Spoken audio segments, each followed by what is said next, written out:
You guys are tuned into another episode of the Let's Be Honest podcast. I'm your humble host, Big Bro Tone. I'm sitting here with my man, none other than the guy, the man, the myth, the legend, Lewistron. Oh, man. What's good, bro? It's good, man. It's good to see you, bro. Thank you for having me. Damn, you already know it's always love, bro.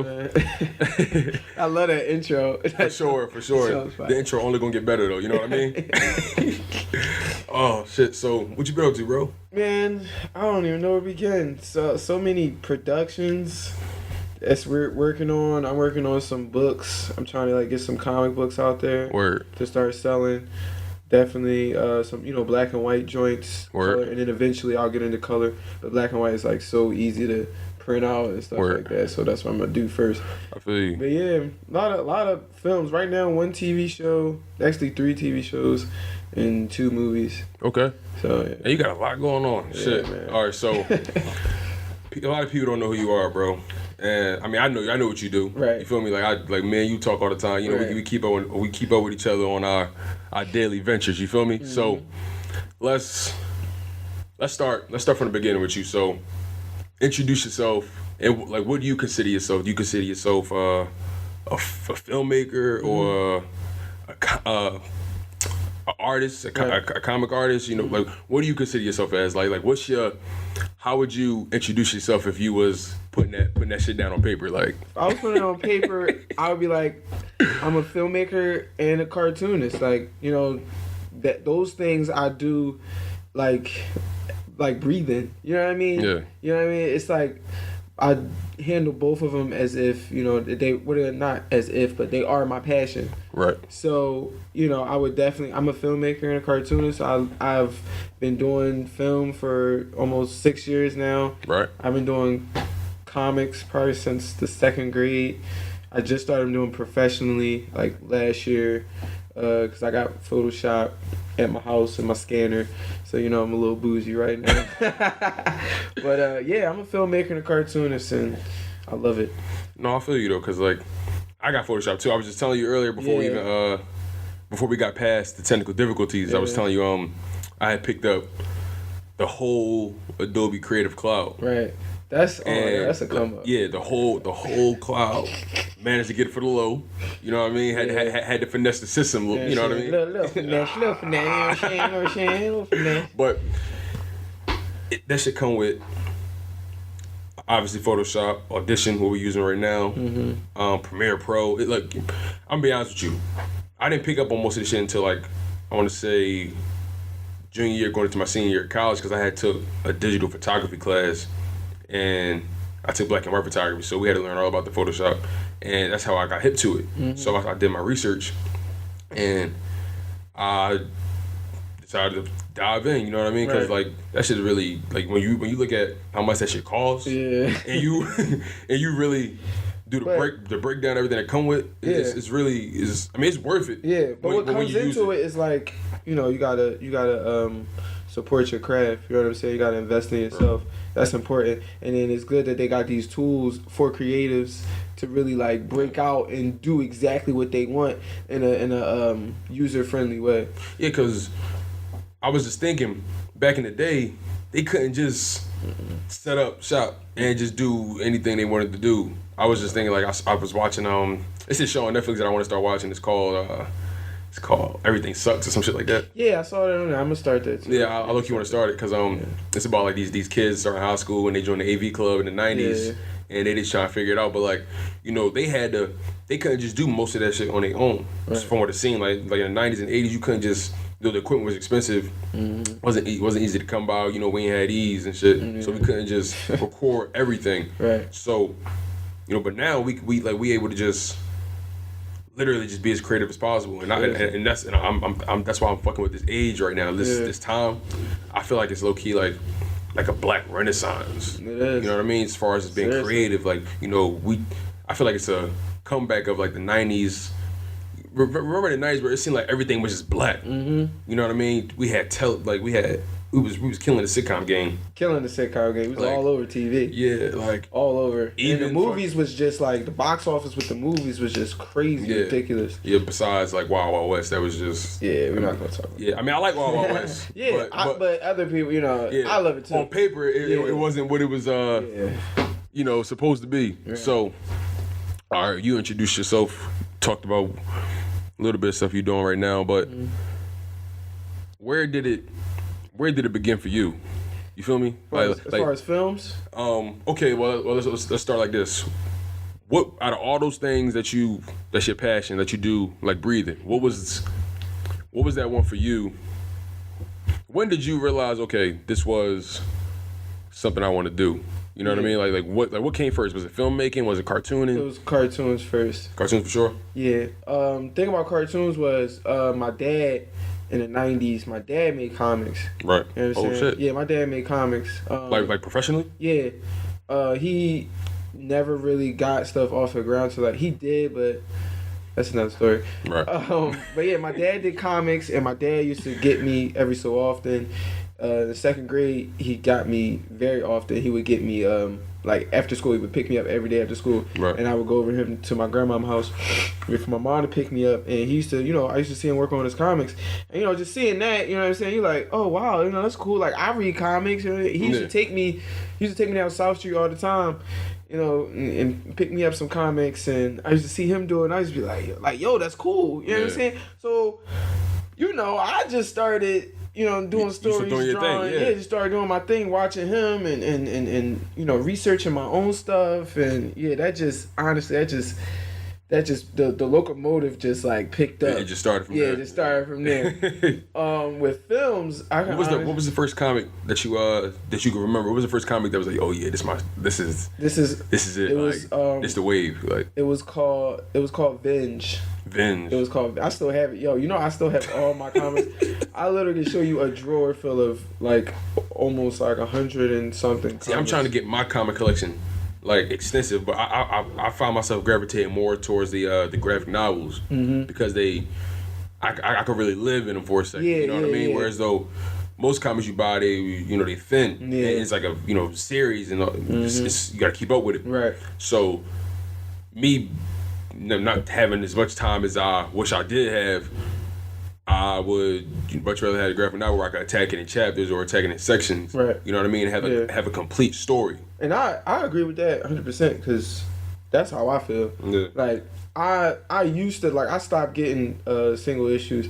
I like trade paperbacks because everything's collected, and then with manga it's more of a better experience to me. Yeah. Because the format. Yeah, because first of all it's longer. Right.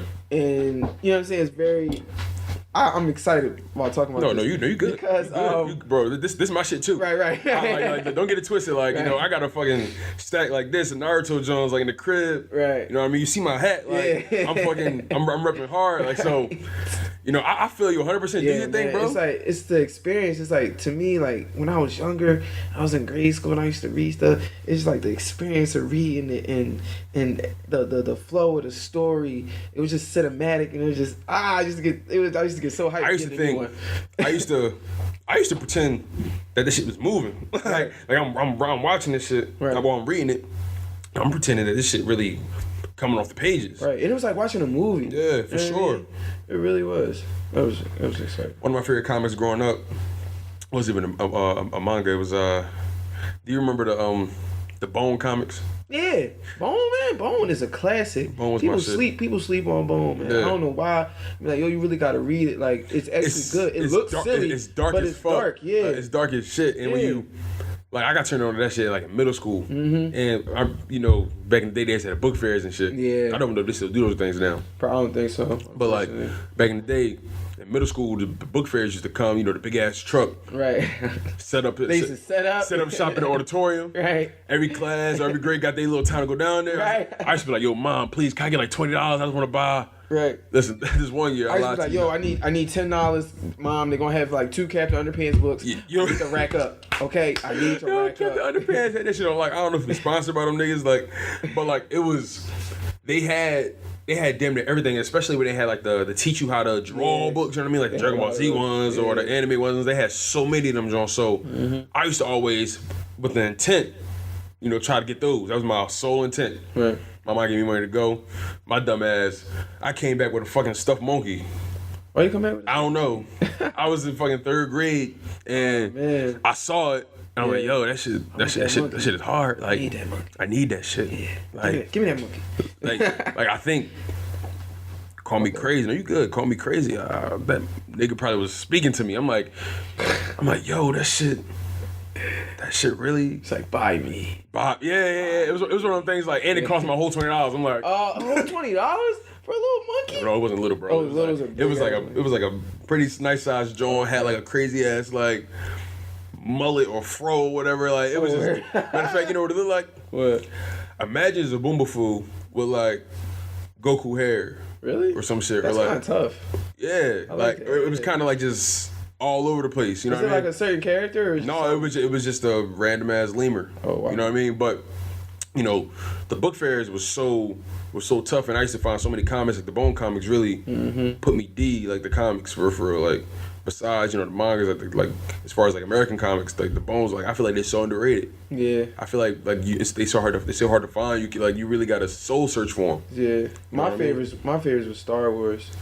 I used to love Star Wars comics because, like, the Star Wars comics then was like showing you in between the movies, and so you would like. You know what I'm saying? You would get caught up in like what were they doing? See, I never read them, but I know exactly what you're talking about because it was like side stories or Yeah, I know exactly what you're talking about. I was just like, oh my god, this is shit. This is shit. I got a new one. He said I got a new one. Oh man. Bro, it's like I just bought. Alright, so the Black Eyed Peas dropped this comic book, mainly Will I Am, but the Black Eyed Peas dropped this comic book called Masters of the Sun. I should have brought that shit. It's pretty much, it takes place, I want to say in the 90s or the 80s, but during like the crack era, right? In LA. And there's like this rap group or whatever, or this duo. And you know, they doing their thing at the club or whatever, or some shit like that. But behind the scenes, you know, during the whole crack epidemic, you know, it was really changing everything. It was destroying lives, you know, especially our people. You know what I mean? That shit was like gasoline and fire. Like, you know what I mean? That shit was it was automatic. So what they did was in the comic, I guess Will I Am, instead of talking directly about crack, he developed some kind of like, I guess, drug in the comic that you know, it was causing black people to like lose their mind, like turn into zombies essentially. You know what I mean? I think it was called the Z drug or some shit. Like he named it in the comic, and it was literally causing like people to turn into zombies. And you know, the hip hop boy in the beginning, he was like supposed to be like the savior of like, you know, the people. And like, to make it even doper, it's like a live action comic. So what he did was he got this app or this VR app that you download and you aim it at the comic, and like the comic like come to life through the VR. Yo, that's crazy. Yeah, and to make it even hotter, this nigga went out and got real actors. He got KRS-One playing like the like he playing the sun god. He got Queen Latifah playing one of the people. I think he got I don't want to say the wrong people, but he got a good amount of people playing actual roles in this comic in the VR version. It's so dope. Like, you should really look into it. It's blowing my mind right now just thinking about it. Like, it's a graphic novel, and like he said it's supposed to change the game of comics forever. Like you can just had it at the VR app, and sooner or later he expecting comics to catch on to that wave, and then all comics gonna be lined with the, you know, the codes or whatever. Then you can just put on any comic and it just come to life on through your phone. You literally just watching your comic turn the page. Got the sound effects, everything. That's so like, dope. Bro, it was hard, bro. He showed it on the Breakfast Club, and that shit honestly was. That shit blew my mind immediately. I bought it that day. Right. Went on Amazon, bought it. Not even that expensive. It's a trade. Say it again. It's a trade, like trade paperback. It's thick. It's a graphic novel. Yeah, like the line in each page is like gold and shit. Like, oh wow. Like the front page is like holographic. It's called Masters of the Sun, bro. I know for a fact you would like this comic. I love it already. Oh my god. What I'm trying to do now in comics is have backgrounds, like live action backgrounds. You know what I mean? Like motion comics, because Really. Marvel got a division, Marvel Knights, where they literally that division is focused on bringing actual comics to life. Yeah, that's dope. Yeah, it's like I used to have this series called, it was X-Men First. It was X-Men First Class or X-Men First. You know, it was like the earlier X-Men, and it's literally the exact comic, but on DVD form, and it's like moving. They got real voice actors. Like, it's the way they got it. You could tell it's a comic, but they drew it so the comics can move in a certain fashion. Yeah, it's dope. It's so dope. I want the backgrounds to like, so say if I had like kids on the playground or something like that. Okay. The kids would be cartoons, of course, cartoon characters, but the actual background would be, you know, a playground. You know what I'm saying? I want that to be like I'm slowly but surely doing it. It's a lot of work. Hold on, we break that down again. So like, okay, so say I had a panel, or it was a whole scene, right? Okay. And I had kids at a playground. You know what I mean? Okay. So the kids would be cartoons, but the background would be an actual playground. You know kind of like some Gumball type shit. Yeah, like that. Just like that. Okay. Yeah. For some of y'all that don't know, the Adventures of Gumball Cartoon Network, check it out, please. Check it out, please. You also, know, Steven Universe.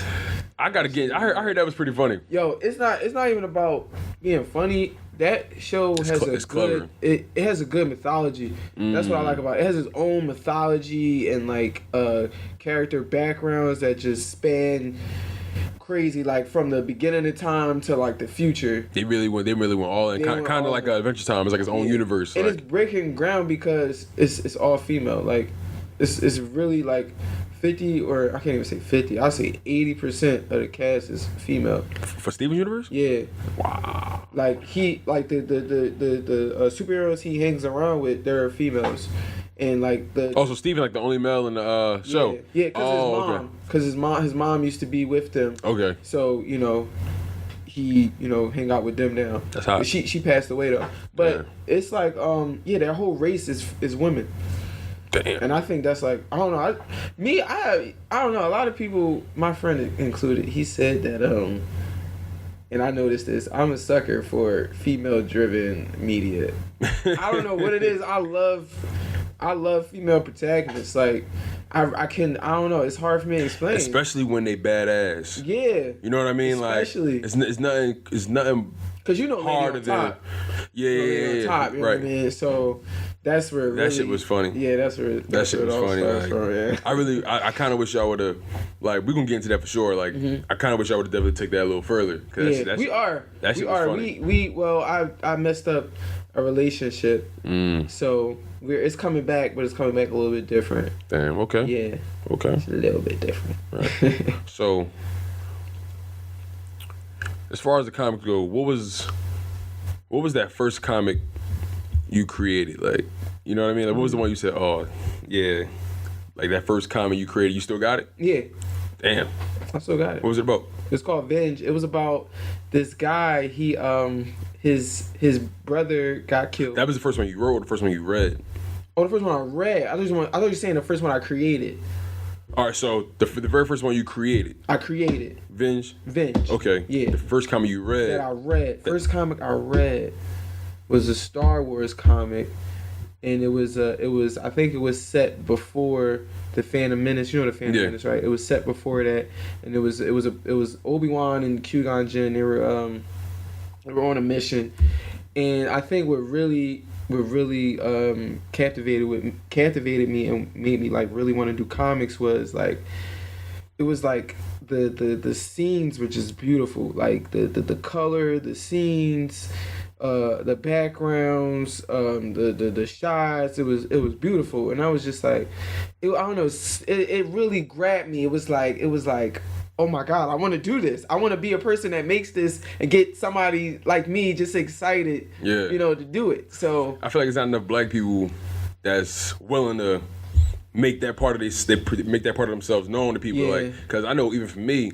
like, I didn't always tell everybody I fucked with comics or I fucked with manga or anime or, cartoons. Like, still, like, it's like certain things, like, I feel like people look at it like, oh, that's for kids. Yeah. It's child's like, no, it's art essentially. You know what I mean? It's literature. Yeah. I'm trying to fight that right now. Yeah, I believe it's literature too. Comic books are literature. I learned most of my words from video games, comics, you know what I mean? Like that, like anime with the subtitles and shit. Like I learned most of my words from that shit. I'm being honest. Yeah. You know, I don't understand why people. It's a lot of books that have lessons. I mean, not books, but comic books that have lessons in them that you can learn from. Social undertones that really talk about.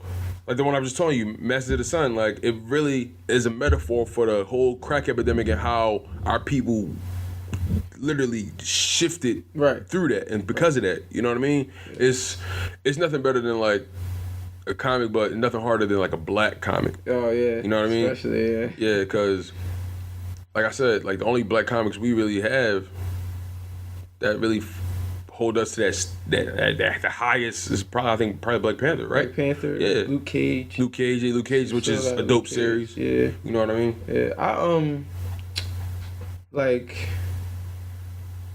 I couldn't hide it. Like, make a comics, and I was just I couldn't hide it, yo. Like, I couldn't be like, oh, I'm just make comics when I'm at home. I was in class. Let me tell you, when I first made that first comic I told you about, it was over from there. When my friend read it, it was like, do another one. He was like, he actually gave me that story. He was like, I want you to see what you do with it, and I let him read it. I was just doing it just for fun. And I let him read it. He was like, bet, do another one. Did another one. Bet, keep going. And I just kept going. Then I did another series. Then it just went off from there. And when I kept doing in school, man, I used to. Sometimes I would finish my work and do it, but other times I used to hide behind my notebooks and my textbooks. I'd be doing comics. All day. Doodling your ass off. You can see the on some of my textbooks. You can see like the smear from drawing like a pen or a character. Yeah, your hand, like from your hand and shit, like the smear. Yeah, I know what you're talking about. And then I used to have people in school, like elementary and high school. They used to be like, yo, I thought I'd never read comics, but like I would definitely, like, because of you, I would read comics. And that really sat on me. I was like, like, damn, I must be doing something right. Yeah, like me, I would have been started drawing my own comics, and don't get me wrong, I attempted that shit. Yeah. I gave it the old college try. Yeah. And I'm just not really there with the pen, like, you know what I mean? But I love like experiencing that shit, you know what I mean? Like, I feel like it's an underappreciated like art form. It is. You know? It is. Like the way they brought, and I want to read more like Black Panther comics, and we're gonna definitely get into Black Panther like the movie later on for sure. Yeah, like we definitely gonna talk about that. But like I just love how they really brought that to life through the comics. You know what I mean? And you always got those people that feel like, oh, they didn't follow it directly. Well, they only got about 2 hours to really fucking fill it the fuck in. So give them a break, like. Right, and I can explain that when we get into it later, because like people that said that, have you really read Black Panther? You know what I'm saying? Because they actually did it right. Yeah, that's what I'm saying too. Like I feel like I said, I'm not. The movie was 4 hours. Okay, the movie was supposed to be 4 hours. Really? Yes. Hold on. We gonna get into it for sure. We gonna get there because like I want to unpack it, like. Yeah. But I want to talk more about your journey going from your everyday cartoonist. Matter of fact, I want to talk more about your journey from going from doodlist to full-fledged cartoonist. Then all of a sudden you branch off to filmmaking. Where does that where does that like where does that fit in? You know what I mean? Film came from I love when I first saw Toy Story, I fell in love. I tell you all the time, that's probably my favorite movie of all time. My number one favorite movie. Why Toy Story though? Toy Story was funny as hell. Like I would literally watch Toy Story. Like tonight, if I watch Toy Story, I would die laughing. Toy Story to me is freaking hilarious, and the story and the acting is like you watching a live action movie. Like it's not your average. People, I think, take advantage of Toy Story. It's literally like a smart. Like it's like you don't think get the credit it deserve. You mean it don't like it's the first one, like the very first one. Yeah, I don't even know if it got an Oscar because it should have. Did it? I don't know. We need to find out because it deserves one. But Toy Story really that was really the thing that made me go, I want to make movies. I want to entertain people. I want to make people laugh, smile, and cry, and be excited, and yell at the screen. Yeah, I just want people. I wanted to be the one, and especially with comics, so I want to immerse people in an experience. It was an Oscar nominee for Best Writing, Screenplay written directly for the screen. Didn't win one though, right? Also was an Oscar nominee for Best Music. Yeah, definitely a good soundtrack. Best Score. It's Pixar for you. Yeah, but it won Annie Awards. It won. Annie's good. It won Award Circuit Community Awards. It won Broadcast Film Critics and stuff. It won a lot of awards. It just didn't win that Oscar. Yeah. You know what I mean? Yeah. But I don't really judge something's worth based on the Oscars. Yeah. You know what I mean? Honestly, it's the Oscars. Yeah. You know? Because it's a lot of comedies that I would say deserve an Oscar. 80% of the movies that go into the Oscars are movies no one's seen. Yeah, honestly. Like the average nigga has not seen, you know. Luckily, I saw Moonlight. Luckily, because that was a black movie. So I'll be honest. I didn't even see Moonlight yet. Not because I'm avoiding it. I just didn't see it yet. Yeah. You know what I mean? It's plus it's an indie film, right? Yeah. So it didn't get the release. It didn't get that promo the way it was supposed to get. But I definitely knew about it because it influenced a lot of things in pop culture, especially like Jay-Z's album. He got a track on his album titled Moonlight. Yeah. But your whole filmmaking journey. What was the first, I don't want to say film. The first was be it skit or first. What was the first thing you recorded and then put out for people to consume? Because one of the reasons why, I don't think it's out there anymore. It might be taken down. It was a lot of stuff that we did in the past that we put out and it was taken down. Some stuff I'm still trying to get the rights for so I could put it on my page, but some stuff is just gone. But the first thing was my bad. The first thing was it was, I can't remember the name of it, but the guys that I work with now, those are the guys that actually got me started with the film and got me on track. You know what I mean? I'm still working with them now. It's beautiful. But they were doing this little series where they would interview a fake celebrity. They would make up a celebrity and they would interview him, maybe fake questions, and it would be an actor, like a parody, yeah. So I played this guy named Rashawn Tucker. Okay. That they had, I did not know they had a falling out with. So they had all this drama going on with him, and I was playing this guy. Now I did know he was a real person, but I didn't know they had this drama or whatever with him. So I played him, and wait, so he was an actual person, but they used his real life character, and they dressed me up as him. I put glasses. And you're on, not realizing that voice. They got beef with this nigga in real life. I had glasses on. I had the same. He wore a bucket hat, so I wore a bucket hat. Yeah, bro, it was crazy. Yo. And then everybody saw the video, and they was like, yo, this Joe's hilarious. Yo. He hated it. Yo, can you imagine somebody? You wake up in the morning, you check, whatever, and you see fucking exactly what happened. Somebody trying to act like your black guys on fucking screen. Hold the fuck up. Hold on, yeah. Now, see, me personally, I would die laughing. I would, that was stupid. I would be promoting it I would laugh my ass off. That shit would be hilarious. Yo, I gotta see this Joe. Look what they did to me. Yo, that's crazy. He probably was all sensitive and shit. Come on, dog. How the fuck you because his peoples was liking it. Yeah. And they was giving me props. Okay. All right. Okay. And then they started talking that shit. I was like, all right. Now, mind you, that joint came out. I was in 10th grade. So, I can't relate, but I could understand what they were saying. I could honestly relate to what Cudi was saying because Cudi verse was basically about wilding out, being an outsider, but having that one person. And I had that one person. I had a girlfriend back then, so you know what I'm saying. She knew I was weird, and I was goofy. I was a class clown. Everybody liked me. Yeah, that was me too. Yeah. I still was a little outsider because I was different. Everybody else was doing one thing and I was doing the other. Yeah, I was the same way. I always had friends. I was always cool with everybody. Right. But I always felt weird. Yeah. You know what I mean? Always felt slightly on the outside of every circle. Right. You know what I mean? I was cool. I could touch every circle, but I always felt like I was on the outside of them. Yeah. You know what I mean? And Cudi, you know, like we said, I feel like Cudi saved our lives and shit, and niggas like Kanye and Cudi like laid the groundwork for really being comfortable in your skin in an industry where you forced to be something you not. Exactly. And, you know, to your point, you know, about Wildin', like one of my favorite songs on the album is Wildin' Cause I'm Young. Cause I'm young. Like just that's crazy.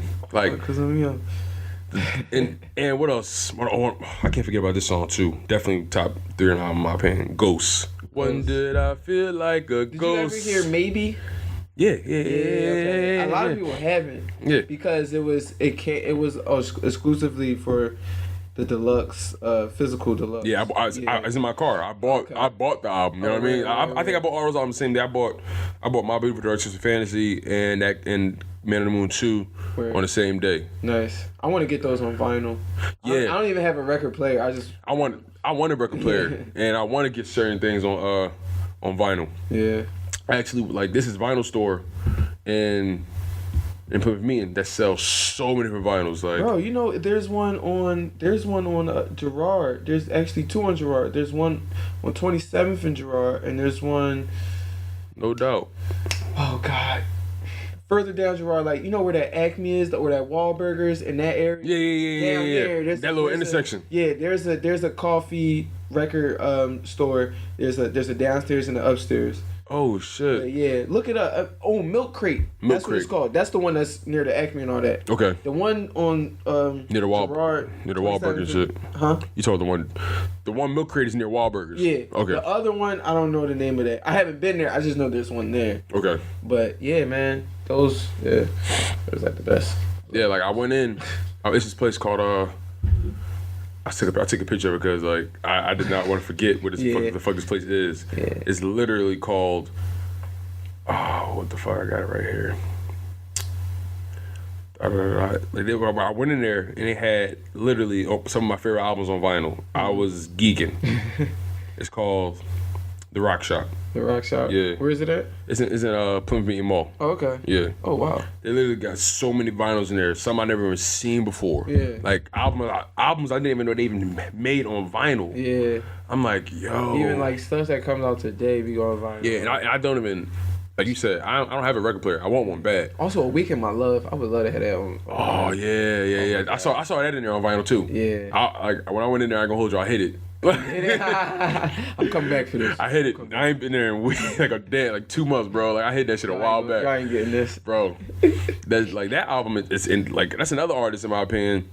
I feel like raised me. Like Childish Gambino, I feel like he raised me low key, like going all the way back to cul-de-sac days. You know what I mean? Oh my God. What about Sick Boy? Sick Boy, yeah. First joint. Yeah. Poindexter. You see what I'm saying? So, man. you know, Donald Glover / Childish Gambino, like that nigga really. You ever think about the cover of Sick Boy? Do you remember the cover of Sick Boy? Wasn't like black with like a white little head. White little head. Yeah. Yo, that's so. Now I think about it, that's so tough because you know it's simple as fuck. Yeah, he was like a white boy. Everybody considered him a white boy. Yeah. And that's so funny. The cover of fucking cul-de-sac was hard. Like it was literally like the blueprint. But it was in grayscale. It was like the blueprint of like a cul-de-sac, and you saw so many different like you can get lost. It looked like a Where's Waldo cover, but in black and white. Yeah, you know what I mean? Like it's classic. Shit's hard. Yeah. So I want to ask you something about you recently released a movie on Amazon, right? I produced a movie. Right? Yeah, man. Judas, right? Judas. I'm so proud of that. I see. I knew you've been working on that for a bit. So yeah, shouts to the writer and director Sam Anthony. He worked really hard on it. So what? For those that don't know, what is Judas about? And how did the title come to be Judas? Judas about the title character who is, she's neglected by her father. He's a pastor of a church. Okay. Who she feels as though her father shows other girls in the church shows them certain attention more than her. So she gets fed up and being, you know, what comes to mind of Judas, you know, snitching and being deceiving and stuff like that. She starts from the Bible, right? Yeah. She starts to expose them. You know what I'm saying? Slowly but surely. So it shows what Judas is going through and what these girls are going through. So, and it parallels on how, you know, how there's two sides to every story. You know what I'm saying? That you need to see to understand. And I think it's very important for people to see it, because I was talking to my grandma about this. My grandma loves the movie. She was saying it really speaks to the youth of the church. And I'm not saying, you know, it's a big religious movie, like you gotta love Christ to go see it. No, you don't. It's honestly just it's a cool drama. It's a drama with God in it, yeah, or religious undertones in it. Like it's not, like a Chance the Rapper album. He's just rapping. He just so happened to be a Christian. Yeah, he just happened to love God. Yeah, like, that's all. Okay, ain't nothing wrong with that. Ain't nothing wrong with that. So yeah, man, it's a very important film. I think everything that we've been making has been very important. Because before that, we made Lady on Top. That was important because it showed a woman in power, and it shows what women in power. Even though maybe not all women in power. You know, now that you say that, you mentioned it earlier. You really do. Yeah. You really do take the female protagonist seriously. Like you really, that's really. And it comes your from, shtick. Like that's. Yeah, it comes from growing up.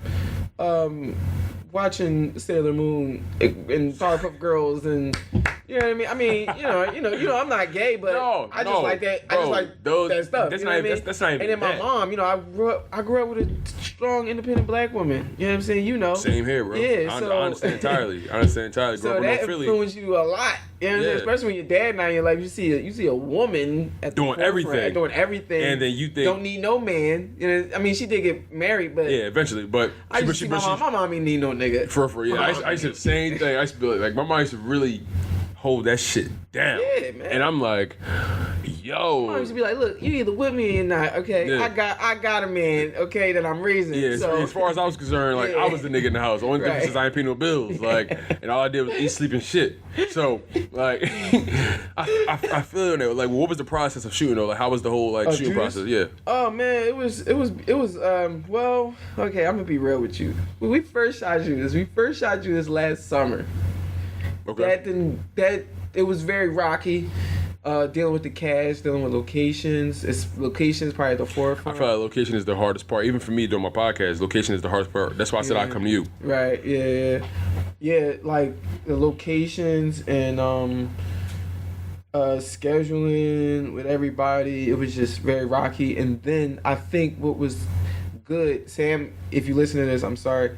What was good was he lost all the footage from the first time he shot it. His hard drive crashed. Damn. And I was like, that's some future shit. It was very hard for me because it's very hard to be a producer, and I'm learning. I want to be a producer. Mm-hmm. That's one of the things. I already did directing. I mastered that. I did writing. What's the difference? Difference between producer and director? Yeah. Well, the director, supposedly, as independent artists, you know, we don't do this, but directors are supposed to be focused on directing the movie, making sure the story is right. The conductor of the train, the conductor of the train. The producer is the locomotive. The producer makes sure everything keeps going and doesn't stop. Okay. Make sure this is here. The director has this. They have a break. They have food. You got your location. Make sure, basically the mother, make sure everything is there for them. That's why they're the ones that go get the best picture. You know what I'm saying? Because, you know, they essentially make sure everything comes together. And that's what I like. I like to do things for people. You know what I mean? I like to make sure people have this, that, and the third. So the director tells you what to do, and the producer basically makes sure what you're doing makes sense. Yeah, and the producer is the boss. The producer can fire. Yeah. You know what I'm saying? The director It is true, because I have noticed that, you know, there be times where people say, oh yeah, you know, we have this movie, you know, we're just searching for the right director. Yeah. You know what I mean? Yeah. So that's important. And a lot of times, I like it, but it was very scary for me being a producer. It wasn't my first time being a producer. It was my first time being a serious producer. I think the next thing that I produce, that I'm about to star in, I'm gonna really, really see how a producer is. But that really showed me, like, you know, how to better myself in helping with production. You Sam went through a lot. I can only imagine losing everything, and then I can only imagine the difficulty trying to recreate, those moments. Yeah, but he actually recreated it better. I'm honestly say the second time he shot it was honestly better than the first time. You know what I'm saying? Not discrediting the first time. No, I know what you mean. But it was really better. Like, it was very clean cut. He knew exactly what he wanted now, what he wasn't supposed to do. You know what I'm saying? He probably, if he would have made that first cut, he probably would have seen that, I think, because I know him. Seen the flaws? Yeah, he would have seen that and be like, oh no, I want to reshoot this whole thing. I'm pretty sure he would. Hey, listen, Elias said it best. Like, and it was longer. The second cut is longer. It's an hour. We made it to a feature length. It's an hour and a half. Elias said it best. If at first you don't succeed, dust yourself off and try again. Seriously. Real rap. And sometimes it is better the second time around. You know what I mean? Because you're in that mindset of like, you know what you've done. Mm-hmm. You know what worked. You kind of know what didn't work. Learn from your mistakes. Yeah. Essentially, yeah. That's basically what it is. Learn from your mistakes. Got the cheat code. So now it's like smooth sailing. Exactly. You know what I mean? You got the format. You just gotta fill it in. But you got the ingredients. And now we learning to, we should have been doing this, but us being, when you're an independent filmmaker, I'm learning is you don't care. You do things at your own pace, but you have to do things efficiently at your own pace. Because you're dealing with other people too. Yeah, you know what I mean? And you know what I'm saying? You're dealing with time and we know that when we get locations, we only have a certain amount of time. So to make things go smoother, you know what I'm saying, we get a crew. We have other, cameramen with us now, and we make sure now that we do storyboards. You know what I'm saying? Yeah. A movie we're not shooting until the summer, the entire movie is storyboarded right now. That makes sense. Yeah. I mean, it's only right. I mean, they do storyboards for damn near every movie. Yeah. Everything. You have to just to have that general idea of placement. Where you are in the scene. Right. And when you get to set, it's like when the cameraman and director of photography, when they set up, they goes boom, boom, boom, boom, boom. Ready? After set, let's go. Bam. You know what I'm saying? When we done that, boom, that's the next one. Look at the storyboards. All right, bang, we know what we about to do. And it makes everything so much easier. So much easier. Understandable. Oh my god. But yeah, Judas was a lot of fun. Shout out to the cast. Cast did an amazing job acting. It's on Amazon. If everybody doesn't know, it's on Amazon. Right. For you rent it for $5 and you buy it for $10. Hey, listen, shameless plug that shit. Yes. Plug that shit. I'm still in my marketing run. My marketing run isn't over yet. So as you should be. I have to plug as much as I can. Yes. But I'm very Judas, directed by Sam Anthony, produced by Anthony Lewistron. Go get it on Amazon. How much is it?